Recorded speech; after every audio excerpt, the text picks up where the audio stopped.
अस्सलाम वालेकुम नाज़रीन, उम्मीद करती हूँ आप सब खैरियत से होंगे।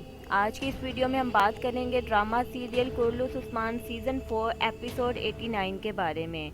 चैनल को फ़ौरन से सब्सक्राइब कर दीजिए। तो चलिए शुरू करते हैं आज की वीडियो। आज की एपिसोड का आगाज़ कुछ इस तरह से होता है।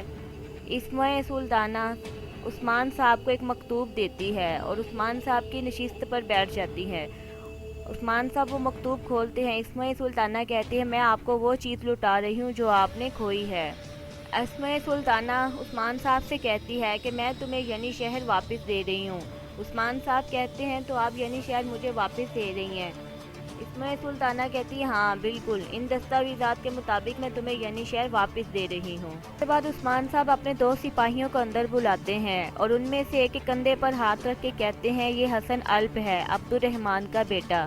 अब्दुर्रहमान यनी शहर में एक ताजिर है। तैन इसका बड़ा भाई जिसने मेरी बाहों में दम तोड़ा। इनकी छोटी बहन जुलेखा जो कि यनी शहर में बीमार हो गई थी, लेकिन आज अल्लाह का शुक्र वो ठीक है। खान साहब दूसरे सिपाही के कंधे पर हाथ रखते हुए कहते हैं, ये है कमाल अल्फ और ये है फातिमा खातून का बेटा। फातिमा खातून के पास 5 बकरियां हैं, वो यनी शहर में दूध बेचती हैं। फातिमा वालदा ने अपने शोहर को कोलोजा हिसार की फतह में खो दिया। इनके बच्चे और इनके पोते यनी शहर। जब से मेरी फतूहात रुक गई हैं, फातिमा वालदा ने मुझसे आके कहा कि आपने अपनी फतूहात क्यों रोक ली हैं? क्या मेरे शोहर ने इसीलिए शहादत हासिल की थी? उस्मान साहब उन दोनों सिपाहियों को बाहर जाने के लिए कहते हैं और वो दोनों सिपाही बाहर चले जाते हैं। इसके बाद उस्मान साहब वालदा सुल्ताना से कहते हैं कि आपने यनी शहर मुझे वापस देने के लिए नहीं दिया, आपने तो ज़मीन लेना चाहती हैं। आप मेरे लोगों के दिल अपनी तरफ नहीं मोड़ सकती। इसके बाद उस्मान साहब वो ख़त को मरोड़ देते हैं। उस्मान साहब वो मकतूब नीचे फेंक देते हैं और कहते हैं, जो कुछ हमने खोया है आप वो हमें कभी नहीं लुटा सकती, क्योंकि हम जो कुछ चाहते हैं वो पा लेते हैं। ये सब चीज़ें हमारी अपनी हैं, हमने कोई भी चीज़ नहीं खोई। इसके बाद वालदा सुल्ताना खड़ी हो जाती है। वालदा सुल्ताना से इनकार, ये कोई अक्लमंदी की बात नहीं है उस्मान साहब। जितने के दिल आपको पसंद करते हैं उतनों में से कितने दिल ऐसे हैं जो आपको नापसंद करते हैं। की ख्वाहिशात की वजह से एक जगह से दूसरी जगह से तीसरी जगह जा के वो लोग थक गए हैं। सुनने के बाद उस्मान साहब कहते हैं, यकीनन ऐसे लोग भी मौजूद हैं, लेकिन ना ही वो ना ही आप हमारे मकसद को नहीं समझ पाएंगी। लोग हमारे मकसद को जानते हैं, वो हमारे साथ हैं। वालदा सुल्ताना कहती है, सरहदों के बागी उस्मान, तो तुमने मेरी पेशकश से मुंह मोड़ लिया। ये सुनने के बाद उस्मान साहब कहते हैं, आपकी जड़ें यहाँ पर नहीं, आप जुल्म के साथ यहाँ पर कब तक रहेंगी? वालदा सुल्ताना कहती है, अपनी मौत तक।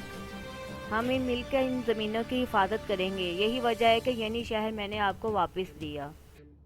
वालदा सुल्ताना कहती है, ये मसला बहुत बढ़ता जा रहा है। तमाम कबीलों के सरदार सोगोत में इकट्ठे होंगे दीवान के लिए।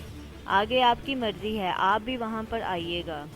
कहने के बाद इस्माइल सुल्ताना वहाँ से जाने लगती है, तो उस्मान साहब पीछे से आवाज़ लगाकर कहते हैं, जी हाँ मैं ज़रूर आऊँगा।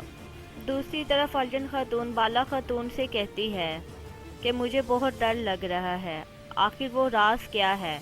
बाला खातून ज़रा अर्जन खातून को दिखाते हुए कहती है कि वो राज ये है, ये ज़रा तुम पहनोगी। अर्जन खातून कहती है, क्या ये ज़रा मैं पहनूंगी?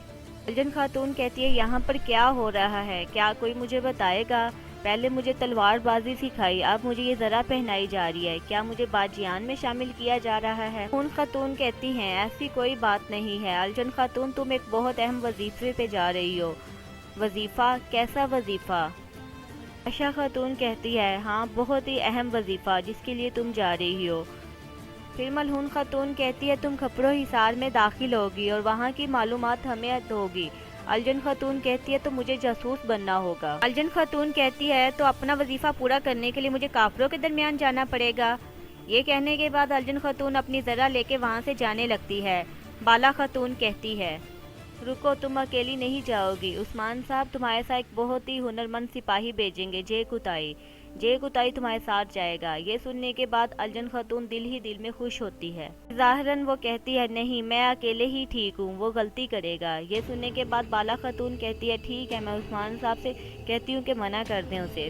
फिर अर्जन खातून कहती है, नहीं नहीं, अगर उस्मान साहब ने कहा है तो फिर ठीक। दूसरी तरफ जंगल में इस्माइल सुल्ताना मौजूद होती है। वहाँ पे बेंगी खातून भी आ जाती है और कहती है, खैर होगी वालदा सुल्ताना, آپ نے مجھے اتنی جلدی میں کیوں بلایا؟ خیر تو ہے؟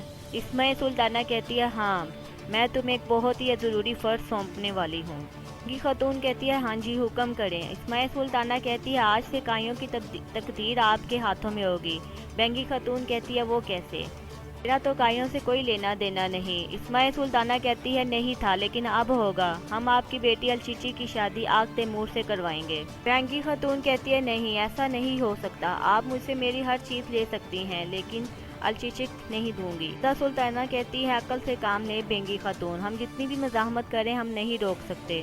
بینگی خاتون کہتی ہے اگر میں نے اپنی بیٹی کی شادی کسی کاہی سے کی تو میں اپنی بیٹی کو کھو دوں گی۔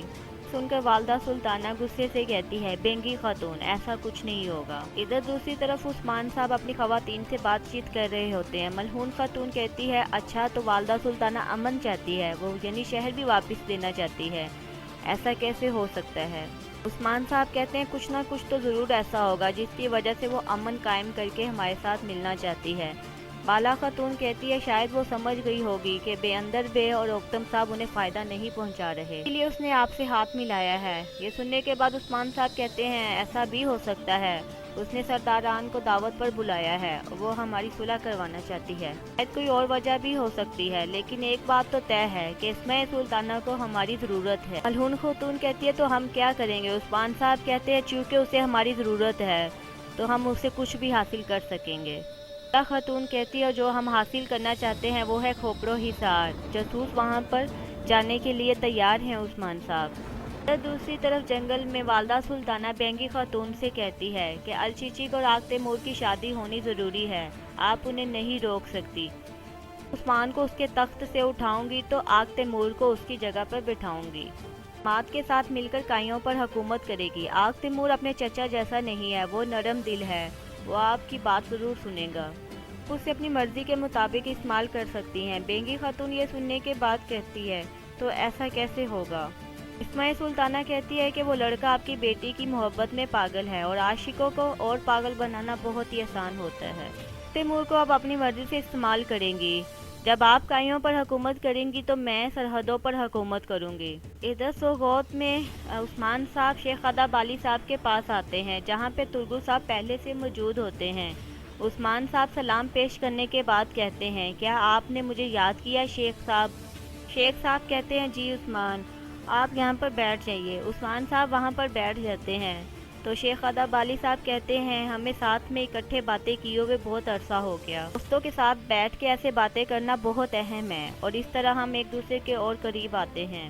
چاہتا تھا ہم ایک دوسرے کے اور قریب ہوں کیونکہ شیطان دروازوں کے بالکل پاس ہے اور شیطان کو جب دروازہ مل جاتا ہے تو وہ اندر داخل ہو جاتا ہے۔ سننے کے بعد عثمان صاحب کہتے ہیں ہم شیطان کو اپنے اندر نہیں گھسنے دیں گے۔ ترگو صاحب بھی کہتے ہیں اللہ کے حکم سے تمام معاملات ٹھیک ہو چکے ہیں، تمام پریشانیاں دور ہو رہی ہیں۔ ہاں عثمان صاحب آپ کیا کہتے ہیں؟ شیخ محترم آپ بتائیے۔ شیخ خدا بالی صاحب کہتے ہیں زبانیں بولتی ہیں اور ہم متوجہ ہوتے ہیں لیکن ایسی کوئی بھی چیز نہیں ہے جسے کوئی سن نہ سکے اور وہ ہے دل کی زبان، تمہاری اخوت شیطان کو نہیں گھسنے دے گی۔ یہ کہنے کے بعد عثمان صاحب اور ترگو صاحب ایک دوسرے کو دیکھنے لگتے ہیں۔ سوغوت میں ایک منگول سپاہی آتا ہے اور وہ کہتا ہے کہ میں کمانڈر نعمان کی طرف سے آیا ہوں۔ کمانڈر نعمان نے سماگر کی موت کی خبر سنی ہے، وہ اس کے بدلے میں وصولیات بڑھانا چاہتا ہے، والدہ تمہاری سرزمینوں پر خون ریزی ہوگی۔ یہ سننے کے بعد بے اندر بے کہتا ہے اپنی حد میں رہو نوکر، کیا تم نہیں جانتے تم کس سے مخاطب ہو؟ والدہ سلطانہ کہتی ہے سماگر کی موت کی وصولیت میں کیوں دوں گی، جنہوں نے اس کا قتل کیا اس سے جا کے حساب لو۔